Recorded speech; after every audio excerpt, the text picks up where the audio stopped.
Негізінде қазақтар менен сұрайды. Америкада қазақтар қалай тұрады дейді. Бұл ауырмашыл ма, қонақжай ма, жалпы қай жерде тұрады, қалай тұрады, қанша төлейді деген сияқты сұрақтар келгендіктен бүгін маған бір ой туды. Менің бір бауырым бар, Элдар деген. Өзі handsome жігіт та. Соның жаңадан дүниеге баласы келді, Құдайға шүкір. Жаңа үйге қоныстанды. Бізден машинамен жүретін болсаң 7 минуттай, ал жаяу жүретін болсаң 21 минут 48 секунд деп айтсақ та болады. Соны көрсетейін сіздерге. Ал қайырлы күн ағайын. Менің атым Абзал Жаңабай. Менің каналыма қош келдіңіздер. Бірінші рет көріп жатқан көрермендер болса, мына жерде батыма болады, подписаться дейді. Орысша енді қазақшасы білмеймін, сіздерде ютубтарыңыз қазақша ма, ағылшынша ма, әлде орысша ма, соны басып қойыңыздар. Колокольчик міндетті түрде басыңыздар, келесі видео шыққан кезде өткізіп болмайтын. Мына жақта тұрған менің инстаграмым, күнделікті инстаграмда мен Американың ішінен не болып жатқанын көрсетемін. Сыртқы пішін емес, ішінен көретін сіздердің мүмкіндіктеріңіз бар. Ал кеттік. Енді Элдар бауырымның қонақжайлығын көрейік. Қаншалықты 10 балмен есептеңіздер, соны бағалап көріп шығайық. Кеттік.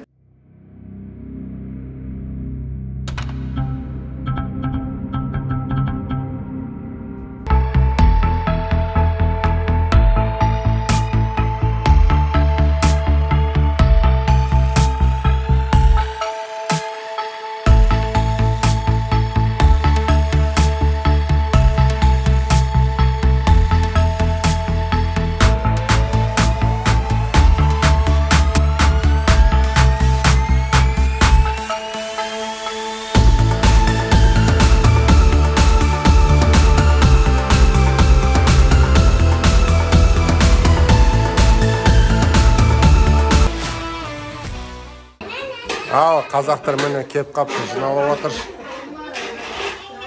Қалайсыңдар қазақтар? Есенсіңдер ма? Қалай жағдайларың? Міне қазақша дастархан. Опа. Бүгін новоселье.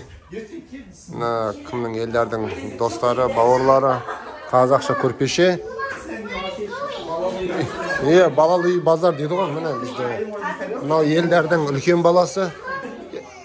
Омар. Мына Жасұлан деген бауырымыз, алтындай қызы, жұбайы. Айтпақшы, жұбайы Құдай қаласа видео жасаймыз бизнес-блогта. Менің орысша каналымда бизнес-блог жасаймыз. Өзінің бизнесі жайлы айтып өтеді. Бұл кісі кондитерский изделия, сонымен айналысады. Инстаграмын осы видеоның астынан тауып көрсеңіздер болады болашақта. Мына кісі, бұл менің жұбайым дегенсіз ғой. Аты Құралай Лап. Үй жайлы жайлап түсіріп өтеміз. Балалы үй базарды келеді. Барлығы ұшу ган болып жатыр. Біздің хозяйка. Қожайка. Қожайыны міне Элдар, қожайкасы ар жағда бота. Өзің алдың ба? Көрініп тұр дегенсің ғой. Ал, бірінші осы ағайындарға тоқтап өтейік. Ана біздің бауырымыз күлкісі қарасаңыз дегенсің ғой. Азиз деген күйеуі, жігіті, махаббаты, бір жүрегі. Құдай амандық қылса, бұл кісілерде бала күтіп отыр. Принцесса дейді, қаншайым болады? Қаншайым ғой, қаншайым, Құдай қаласа. Раяна дедің баты? Раяна болады. Естіп атқан жастар, мені. Қазағымны бір егі. Ал, Азиз, өзің қай жақтан боласың, немен айналысасың? Алматыдан болам, трак-драйвер. Трак-драйвер. Орташа есеппен жылына қанша табысың? Жылына, не могу сказать точно. Орташа есеп. 120, 150, 200. Зависит от того, как работаешь, да? Окей. Можно и столько заработать, можно и меньше заработать. Окей. Өткен жыл қанша таптың? 2020-да. 150 бар ма? Бар ғой, сен. Al. Қазақ еліне сәлем айт. Қайттыңдар ма? Қайттық. Қайда көшіп бара жатсыңдар? Үйге? Вот ағайындар тоже. Кімнің? Елдердің достары. Мейлі абай болыңдар. Иә, көрсеміз Құдай амандық болса. Ал Джессик, бауырым бауырсақ. Есенсің. Пока кетпеймін. Кетпейсің ғой. О, сенің кішігірім ағамыз дегенсің ғой. Сен қаласың ба? Әлі кетіп бара жатсың ба? Кетем. Мынау да кетіп бара дегенсің ғой. Сағашым. Сөзі. Иә, кетіп бара жатқан қыз артына қарамайды дейді. Кетіп бара жатқан қыз артына қарамайды дейді, артқа қарамаңдар. Давай бауырым, я көрсеміз, е? Аға, давай. Ал, енді өзіміз отырып шай ішейік дегенсің ғой.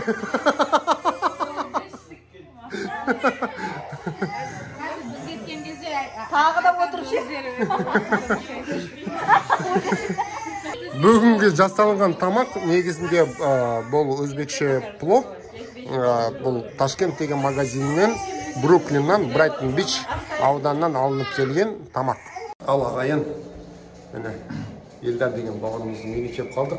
Айтпақшыдай, менің орысша YouTube каналымда елдармен бірге түсірілген пикап-трак жайлы бизнестің темасын, тақырыбын түсіріп өткенетінбіз. Көргіңіздеріңіз келсе, осы видеоның астында сілтеме болып, сол арқылы өтіп, толық ақпаратты білсеңіздер болады.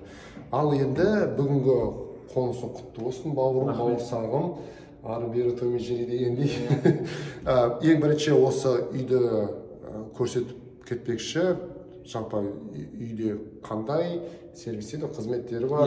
Соның несі бар, соны көрейік, одан кейін пәтеріне кіріп көреміз. Ең соңында осы үйге қанша айына қанша төлейді, және не төлейді, және бұл үйді қалай алғанын осы видеоның соңында көріп өтесіздер. Ал енді толық қазір көрсетіп шық, үйде не бар екен. Толық шоуды кеттік.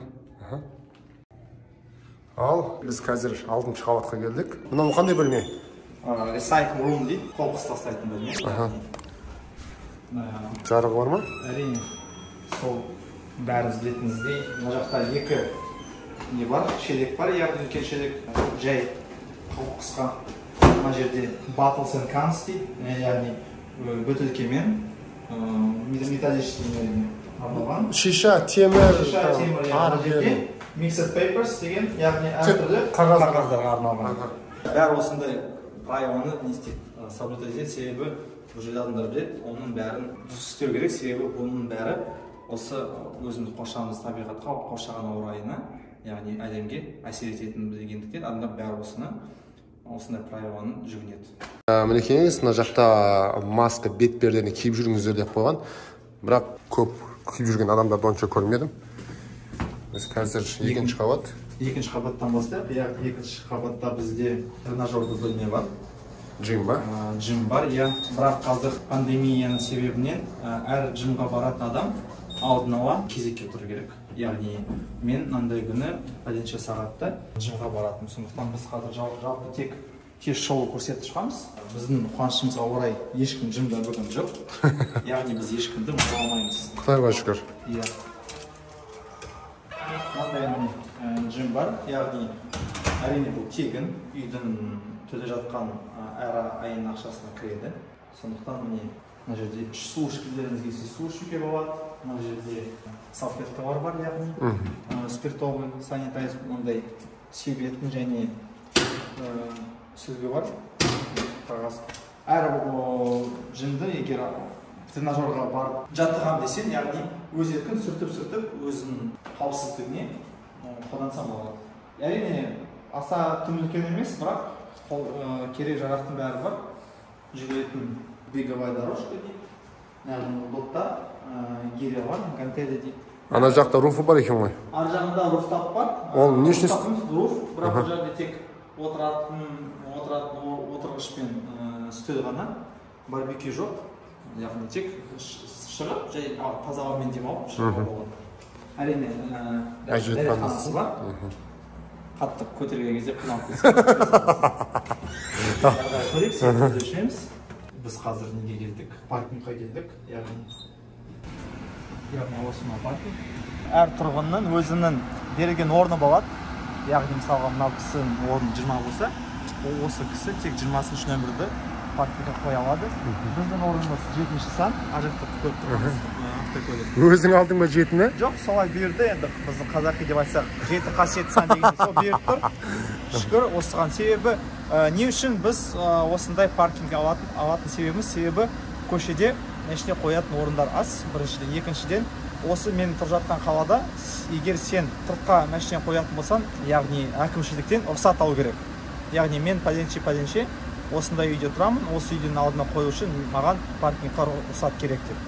Яғни мен аламаймын, себебі менің мәшінемнің яғни тіркелуі басқа штатқа жатады, яғни Нью-Йорк штатында. Нью-Йорк штаты болғандықтан мен машинамды Нью-Джерси, осы мен тұрып жатқан Union City, яғни Нью-Джерси штатының көшелеріне мәшінемді қоя алмаймын, себебі маған рұқсат керек. Рұқсатты алу үшін мен Нью-Джерси штатының азаматы болу керек. Яғни резидент дейді. Иә, тұрғылықты осы жақта тіркеліп деген сияқты. Тіркелу керек. Яғни иін сияқты. Ал бірақ бір жақсы жері Нью-Йоркта ондай жоқ. Нью-Йоркта ондай жоқ, бірақ Нью-Йорктың өзінде де енді парковкамен жағдай қиын. Өзім білесің. Бірақ онда енді қандай штаттың номері болса да қалдырып кетуге болады көшеде. Иә, енді Нью-Йорк әр штаттың, бұл жақта негізі Америка құрама штаты дейді, дұрыс па? Әр штаттан құралған, әр штат өзі тәуелсіз, өз заңдары бар. Яғни өз заңды, мысалы, ол мемлекетке мысалы бағынбауы да мүмкін да. Сол үшін мемлекетте федеральный суд деген болады. Яғни ол бәрін қарастырады. Ол енді басқа сұрақ. Бір сұрақ, мына паркингке қанша төлеп жатсың? Яғни бұл паркингтің бағасы әр ай сайын $150. Қосымша? Қосымша. Кеттік онда. Енді қазір біз не көреміз? Нақтан кіре алмаймыз. Нені көрейік? Лоббиді көрейік? Лобби. Мына сырттан келгендегі көрініс. Бұл жақта әдемі безендіріп қойыпты. Мына жерде mail-room дейді. Яғни әр өз тұрғынның келетін хаттары бар. Мен шынымды айтсам, Америкаға келгеннен кейін ғана мен түсіндім. Осындай жәшіктер қолданылатын. Себебі бізде мен тұрған қалада, Алматыда, мен тұрған ауданда, районда, яғни біз аса қолданбайтынбыз. Вообще қолданған емес біз десек. Тек мен білем, есімде қалған тек плюс деген газеті келетін. Болды. Яғни мен тұратын пәтерім 610, өзім жеке кілтім болады. Жеке кілтімен келіп қалай ашады дейсіз. Жаңа үйге көштік, сондықтан кілтті қалай дұрыс қолданып. Яғни дым жоқ, ұстай ғой. Иә, қап-таза. себебі әлдешін. Одан кейін мына Amazon, мысалға интернет, онлайн дүкендерден мысалға бір зат сатып алатын болсаң, олар қайда келеді? Осы жерге тастап кетеді ме? Әртүрлі неге жұмыс жасаған адамға сана сезіміне байланысты. Яғни бізде package room деген болады. Яғни қосымша бөлме. Қосымша бөлме мысалы олар келіп мынандай кілт болады. Кілтпен бүйтіп ашып кірген кезде мына жерде әр келген адамның хаттары болады. Яғни посылкалар осындай. 7-8-9 7-8-9 қабатқа, 4-5-6 қабатқа, яғни ар жағында 2-3 қабатқа. Керемет. Және мысалға коляскада фанус, коляскада отыруы себебі Америкада, яғни жалпы осы елде мүгедектерге для лиц ограниченных возможностей дейді ғой айтқан кезде.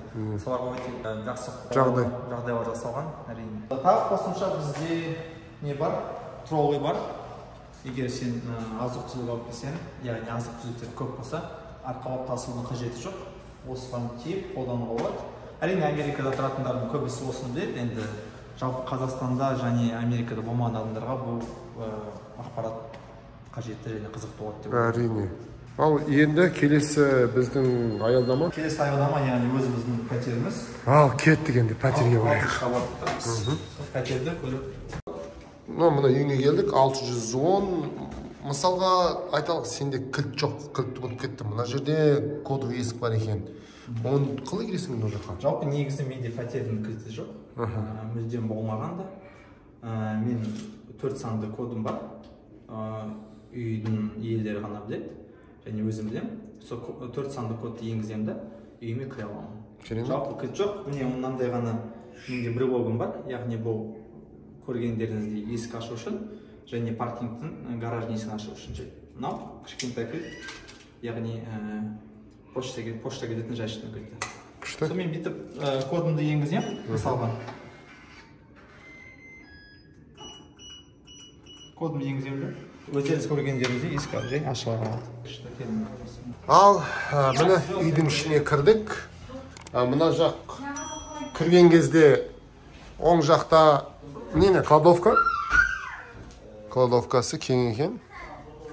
Мына жақта бұларда робот бар екен, мына жақта и ковак дейді ма? Қандай робот емес. Аяқ киімдер, міне қандай аяқ киімдер бар мына жақта. Gucci, Smoochie, Prada. Бүгін қонақтар болды үйде. Кейін қоқыстар тола. Ал, таныстырып өт үйінде. Ал, енді қош келдіңіздер. Осы біз жаңа қонысымыз. Бақандай сол бір 2-3 күн болды. Қоныста тұрғанымызға. Бұл үйіміз мысалға Bedroom деп аталады. Американ несімен. Бірақ біздің Қазақстанның несімен алсақ, бұл 2 бөлмелі үй деп саналады. Яғни living room, залымыз және спальный болады. Жататын бөлме. Ал, ең бірінші мынау кухняда асханасы мен зал бірге қолданған. Студия сияқты сеніп отыр ғой. Студия сияқты істелінген, яғни евростайл деп айтсақ та болады, өсіп жасалған. Мынау кішкентай бөбегім менің бір зат шақырып. Жер дейді ғой. Ал, мына жақта тоңазытқыш. Ішінде не бар екен, ашы көрейік. Қонақтар келгенге еш нәрсе қалған жоқ. Алмон сүті бар екен ғой. Миндальный молоко дейді. Тамақ, салат, су, не көп су көп екен мына ағайындарда. Мына жақта мұз ба не? Ет па не мына? Бұл жақ мұздатқыш. Мына балмұздақтар бар, еттер бар ғой, салмон еттер бар екен. Жақсы. Түсінген, мына жақта не бөлме? Мына бөлмеде бізде, яғни кір жуатын машинамыз бар. Негізі Америка, осы жалпы былай айтақ Америка емес, осы біз тұрып жатқан Нью-Йорк пен Нью-Джерси қалаларында 50-50 кейбір тұрып жатқан билдингтарда, мысалға үйлерде, пәтерлердің ішінде мынандай кір жуатын машиналар болмауы мүмкін. Көбісіне кездеспейді, мысалға былай айтсақ. Сондықтан біз қосымша ақша төлейміз, осындай біздің өзімізге қолайлы болу үшін. Негізі көп тұрып жатқан үйлерде кір жуатын машиналары үйдің ең подвалында болады, немесе бөлек жерде орналасады. Әрине үйдің ішінде болған жақсы ғой. Әрине, үйінде кішкентай бала болған кейін, бөбек болған кейін, үйде болған абзал, себебі күнде кірленеді, жуылу қалды. Не дейді? Қосылам дейді, мен де папа айтқаны қосылам дейді. Мына жақта қалай, анау несі, коммуналка, коммуслугасы қосымша төлейсің бе, әлде қалай төлейсің? Жалпы, маған айтқандай әр штатта әртүрлі. Осы қалада бізде water and sewer дейді, яғни су, ыстық сумен мусорға біз айына $15 төлейміз. Әр бөлмеге байланысты. Егер бізде 3 бөлмелі болса, 2 bedroom, оған $30 болса. Яғни біз $15 ғана төлейміз. Ол бірінші. Екіншіге, негізі мынау светке дейді, аса көп ақша шықпайды. Яғни өзі білесің, сен жаңадан көштің Нью-Джерсиге, бағасы аса қымбат емес екені өзің көзің жеткен шығар. Менде $150 шықты өткен айда. Өткен айда? Көш? Депозит қалды білесің. Жоқ, $150 суға шықты. PCG мен PNCG ма? Может быть, депозит алған шығар $150, поэтому суға шықты. Скорее всего, потому что вот қазір депозит сұрайтын болған. Менен сұрамады ешқандай депозит. Жоқ, ол типа $150 деп көрсе, бірақ ол типа $150, типа $100 может депозит болуы мүмкін, деп свет $50 шықты. Ай сайын сөйтеу мүмкін болды или бірақ? Жоқ, айына бір. Қоңырау шалып білу керек маған олардан. Қоңырау шалып, анықтап біліп алған абзал. Ал, кеттік, ары қарай сендерде қанша? Мына жақта ыдыс-аяқ жуатын машинкасы бар екен, қазір жуылып жатыр, жабық. Ал енді мынау не бөлме? Как кіріп көрейік. Ал, әжетханаға кіріп көрейік. Не бар екен? Мына жақта бұлай. ыстық су, мұздай су. Мына жақта душы. Бала жатқызып шомылдырғанға арналған. Мына не істеп жатыр мынау? Тамақты орып жатыр ма? Аузына сілекей ақ тұрып. Ол суреттің несі мазмұны бірге шақырған қонақтар үште келді деген сөз ғой. Қарын ашып перекус жасап отырмыз ғой. Су жағын қалай айтасың? Мына осы қаланың суымен Бруклинде тұрдың ғой сен Нью-Йоркта. Сол жақтың суының айырмашылығы қандай? Айырмашылық суда бар негізі. Осы Union City қаласында судың сапасы нашарлау негізі. Хлормен хлор араласқан су Сасып тұрады. кәдімгі. Ағайындар не істеп жатсыңдар? Ал Жаси, Жаслан, қай қаладан боласың? Туған жерім ба, тұратын жерім? Туып келген жерің. Туған жер Атырау, Мақат. Осында тұратын жерім Бруклин. Сол Атыраудан келдің ғой тікелей, е? Иә, Атыраудан келдім. Немен айналысып жатсың қазір? Қазір трак, яғни Трак онда қандай трак? Трактың түрі көп қой. үлкен трак емес, CDL дейді ғой көбісі. Оған CDL керек па, керек емес па? Қарапайым правамен жүре беруге болады. Деді, айына орташа есеппен қанша тауып жатсың? Айына мен жасаған әлі бір ай болған жоқ. Жаңадан бастаған, оның алдында кархолдер жасадым. Кархолдерда қанша шығарып оттың айына орташа есеппен? Орташа есеппен айына 8 мыңдай шығады.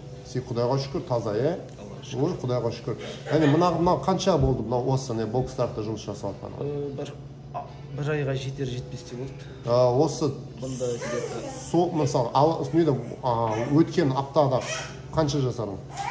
Бірінші аптада қанша жасадың? Бірінші апта ше? Бірінші аптада где-то $1000 шамасы. Жаңадан бастадың енді. Енді өткен соңғы аптада $1,5 мың. Соңғы аптада $1,5 мың. Жақсы, Құдайға шүкір. Енді қазір кіріп жатсың, ертең тәжірибе алып алғаннан кейін 3 мыңдап басасың ғой жоқ дегенде. Бұйырса, бірақ оған дейін үлкен CDL тракқа шықтым дейді отыр. Оқуды бастадың ба әлде қалай? Енді бастаймыз, бұйырса. Өзің YouTube каналың бар ма жоқ па? Жоқ. Біздің бауырымыз немен айналысады? Өзінің хобби бар, сурет түсіреді.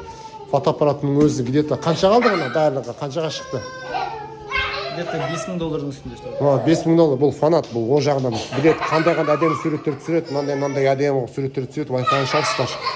Секси деп айтсам болады. Ал, кеттік ары қарай. Ал, мына жағымыз бізде жататын орын, спальня. Осы үйдің қожайкасы. Қожайкасы. Ал, мынау не ғой жаңағы? Клозет, шкафчик қой. Шифонер. Ашып көрсеңіз, кинодағыдай. Киімдер байқан шығарсыз, Burberry.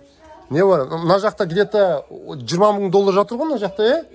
Баланың Burberry, Canada Goose, Chanel, ақша әшін жатыр, мына жақта, жай әшін.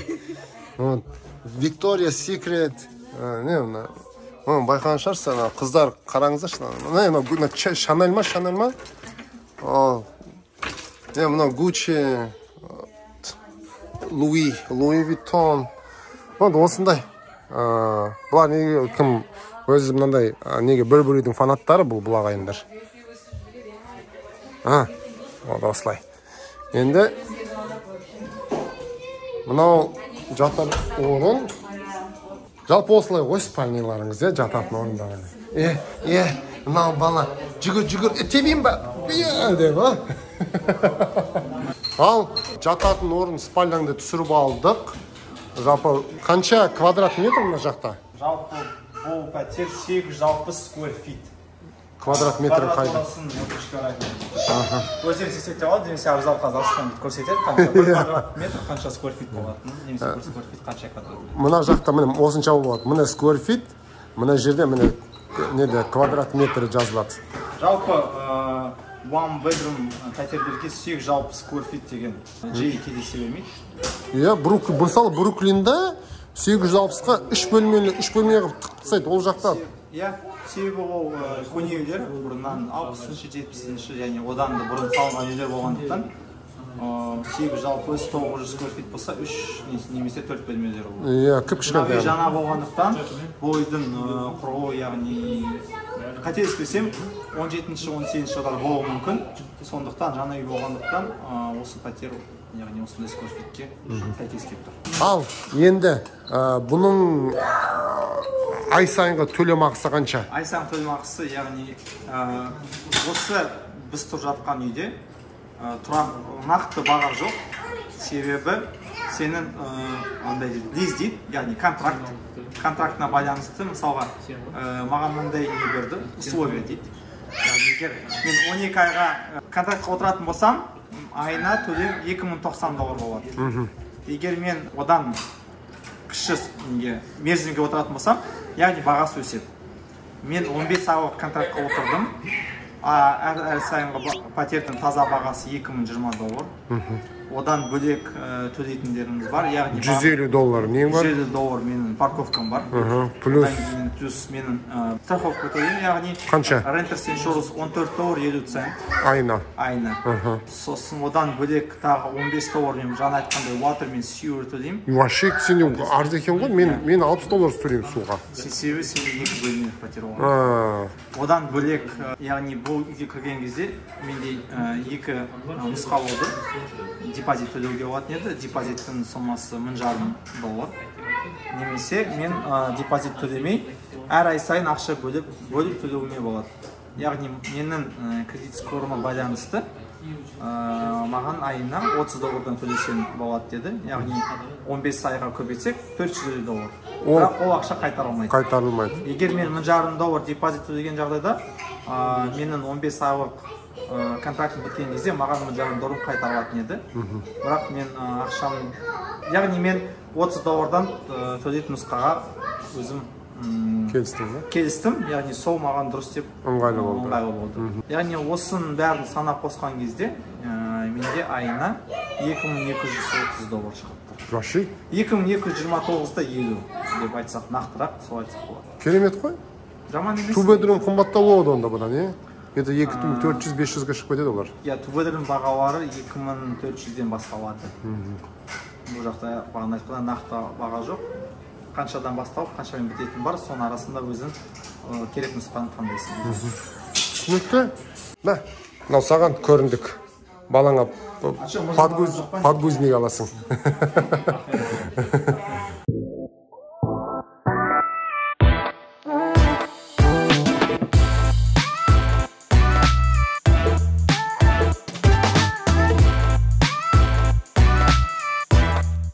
Ал, мына сенің бөлмең екен, мына сендердің киімдерің. Иә. Шамамен мына жерде киімдерге қанша ақша жоғалттың? Негізі білмеймін, сен сондай сұрақ қоятын. Бұл енді бір реттен алынбаған, сезон арқылы, біртіндеп. Білмеймін, нақты айта алмаймын, енді Канада Гуйс куртканың өзінің бағасын шамамен білесің, сондықтан. Айтса енді мына жерде орташа есеппен қанша тұр қазір? Орташа есеппен $3000. $3000, иә. Мынау коляска қанша тұрады, мынау коляска? Аты қандай мына колясканың өзі? Колясканың аты Сайбекс. Сайбекс деген, яғни бұл немістердің жасайтын коляскасы. Мынау колясканың бағасы $1700. Джеймис Хот деген коллекция, яғни ситбэг бар. Карсит әрине бөлек, коляскаға кірмейді. Карситтің бағасы бөлек. Қанша? Ол карситті біз өзі бұйырып арзанға алдық, себебі пандемия себебінен көп дүкенде жаба бастағаннан кейін біз интернетте Facebook Marketplace-тан тауып бір кісінің қолынан алдық. Яғни бұл колясканың бағасы $200 алдық. Жалпы бұл колясканың бағасы $500 шамасында. Вообще керемет. Ал мынау робот аяқта тұр екен, қанша мұнан бағасы? Рұқсат сорғыш, бұның бағасын білмеймін, себебі біз ең бірінші қоныс аударған кезімізде бізге достарымыз сыйлық ретінде бізге сыйлады. Окей, бұны қоспаймыз, сыйлықты қоспаймыз. Мынау ше? Бұл Амазоннан алғанымыз, аса қымбат емес, бір $80-90 шамасында тұр мүмкін. Мүмкін одан арзан, есімде нақты жоқ. $80 ешмейді. Формамыз дейді, қанша тұрады мынау? Бұл да сыйлық. Сыйлық, кеттік. Мына жақта аяқ киімдер. Ал осы жақта тұрған аяқ киімдердің бағалары мынау Off-White деген бар. Мынау аяқ киімнің өзі негізі қымбат аяқ киім, жақсы бренд. Мына сенде нең бар екен? Не даты? Easy'ң бар екен. Мына жақта шамамен Gucci'ң тұр екен деген соң ғой. Сонымен қанша мына жақта шамамен аяқ киім? Қымбат емес, $1000 шамасы. $1000, ал кеттік онда ары қарай. Мына үстелдердің бағалары қанша? Бұл бір үстелдің бағасы $79. IKEA-дан. Мынақта үшеу, иә? Мынау? Бұл 150. Анау? Бұны қолдан алдық $30. Негізі бұл бағасы $230. Вообще керемет алыпсың ғой. Ырза бұны. Ал мынау ше? Ойыншық. Қолда сыйлық. Сыйлық?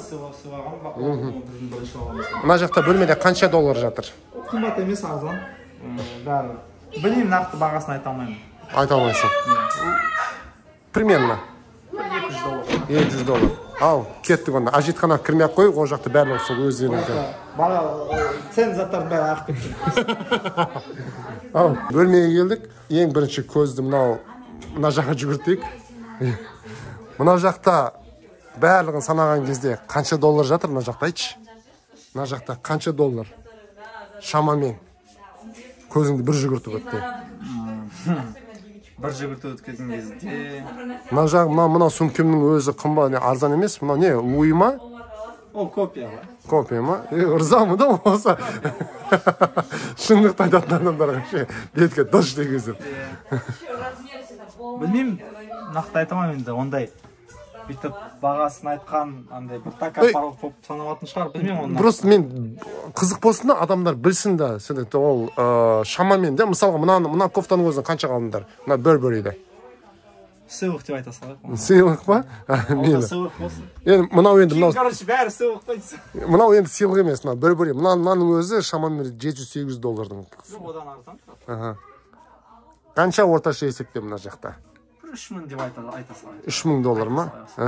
Сөмкелер бар, сөмкелер $3000. Біреуінің өзі $3000 о жақта.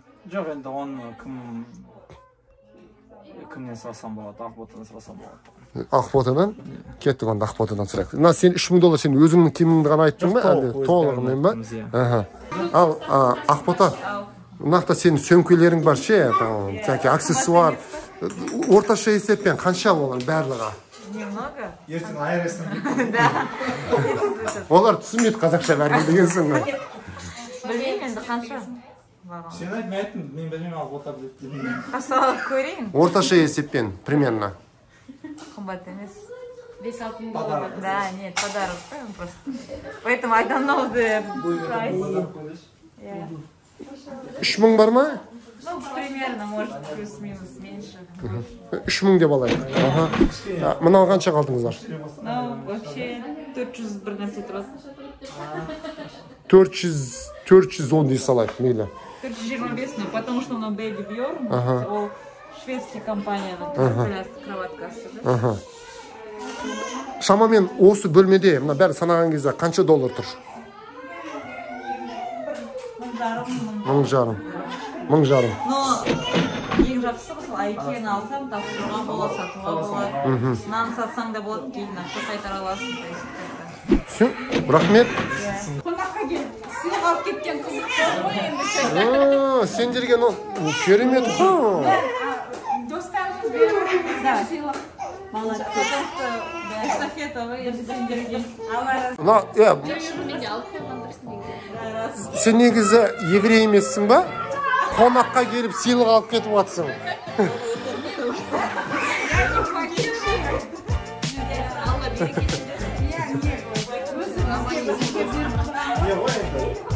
Красавчики. Бұл басқа адамға ұсынады бересің, немесе қалдырасыңдар өздеріне. И сатшы бересіңдер. Бөлісіп алайық. Жақсы ниетпен беріп отыр. Мына төсекке жоқ дегенде кім жаңағы атын кім деп қоям дедің? Раяна, одан кейін барып батырлар, Даяна, Аян, Баян, Даян, Наян, Азиз болып кетсін осы. Бесеу жатсın да мынадан кейін. Жоқ дегенде. Жылама, Азиз. Жылама. Красавчик. Allah berекесін берсін деймін. Аман есен болсаң. Иә, бәрімізге ұрпақ жетсін алла.